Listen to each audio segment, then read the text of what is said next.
माघ मास महात्म्य 12वां अध्याय। यमदूत बोला, जो प्राणी मोक्ष की कामना करते हैं उन्हें शालिग्राम का पूजन करना चाहिए। इस स्वरूप में विष्णु पूजन समस्त पापों को नष्ट करने वाला है। शालिग्राम पूजन करने से प्राणी को प्रतिदिन 10,000 राजसूय यज्ञों का फल प्राप्त होता है और शालिग्राम भगवान विष्णु का सुंदर स्वरूप है।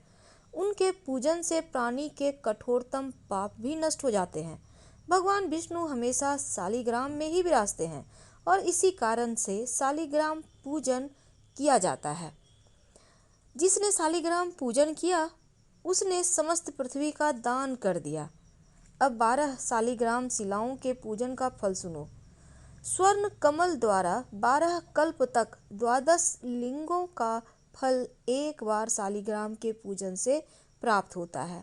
जो 100 शालिग्राम शिलाओं का पूजन करता है वह वैकुंठ भोगने के उपरांत चक्रवर्ती राजा होकर पृथ्वी के सुखों का सेवन करता है।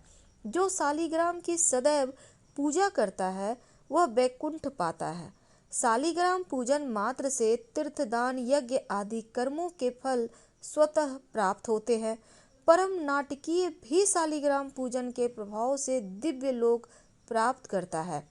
शालिग्राम का अभिषेक करने से समस्त तीर्थों के स्थान का फल मिलता है। विधि विधान से पूजन करने वाला कली काल में भी विष्णु लोक प्राप्त करता है। सहस्त्रों शिवलिंग दर्शन एवं पूजन स्तुति से प्राप्त होने वाला फल शालिग्राम के एक दिन के पूजन से ही प्राप्त हो जाता है।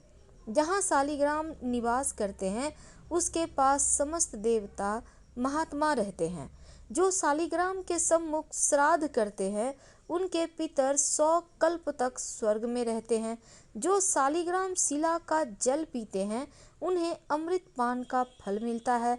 जहाँ शालिग्राम शिला विराजती हैं वहाँ से 3 योजन तक की परिधि में किया गया धर्म कार्य 100 गुना फल देता है। साधारण जल में माघ स्नान करने से गिरिराज का फल प्राप्त होता है। समुद्र में जाने वाली नदियों में स्नान करने से 1 पक्ष का और सागर में स्नान करने से 1 मास का और गोदावरी स्नान से 6 मास का, गंगा स्नान से पूर्ण वर्ष का फल प्राप्त होता है। परंतु शालिग्राम के जल से स्नान करने पर 12 माघ स्नान का फल प्राप्त होता है। इस जल में सहस्त्रों तीर्थों के स्नान से भी अधिक फल प्रदायिनी शक्ति होती है। इस जल को पीने वाला मोक्ष पाता है। यदि इसके समीप कोई कीड़ा तक मर जाए तो वह भी वैकुंठ जाता है। शालिग्राम शिला का दान करने वाला समस्त पृथ्वी दान का फल पाता है। जो शालिग्राम का क्रय विक्रय करता है, सहयोग करता है, वे सब महान नरक पाते हैं। इसका क्रय और विक्रय निषेध है। हे साधो, प्राणी को भगवान विष्णु की आराधना करनी चाहिए। उसके द्वारा समस्त पाप नष्ट होते हैं। हरि नाम स्मरण मात्र से समस्त व्याधाएं नष्ट होती हैं। उनकी शरण में जाने पर यमराज भी उस प्राणी का अनिष्ट नहीं कर सकता। वैष्णव को शिव निंदा नहीं करनी चाहिए। यमदूत कहने लगा कि जो कोई प्रसंगवश भी एकादशी का व्रत को करता है वह दुखों को प्राप्त नहीं होता। मास की दोनों एकादशी भगवान पद्मनाभ के दिन है। जब तक मनुष्य इन दिनों में व्रत नहीं करता उसके शरीर में पाप बने रहते हैं।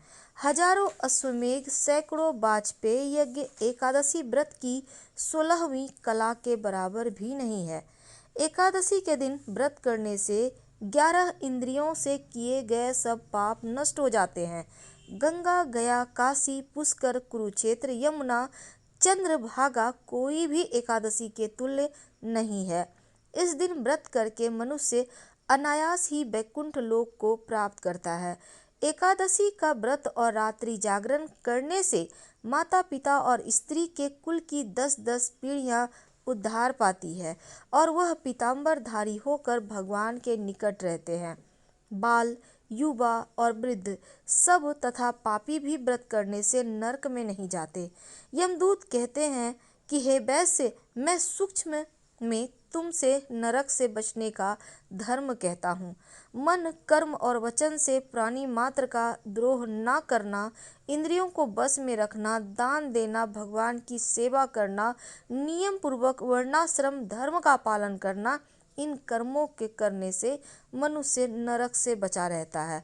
स्वर्ग प्राप्त करने की इच्छा से मनुष्य गरीब भी हो तो भी जूता, छतरी, अन्न, धन, जल कुछ न कुछ दान देता रहे। दान देने वाला मनुष्य कभी यम की यातना को नहीं भोगता तथा दीर्घायु और धनी होता है। बहुत कहने से ही क्या, अधर्म से ही मनुष्य बुरी गति को प्राप्त होता है। मनुष्य सदैव धर्म के कार्यों से ही स्वर्ग प्राप्त कर सकता है।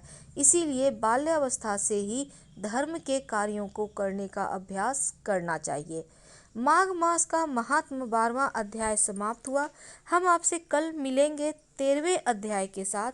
हर हर महादेव। पसंद आए तो लाइक कर सब्सक्राइब करें, शेयर करें, कमेंट करें। धन्यवाद।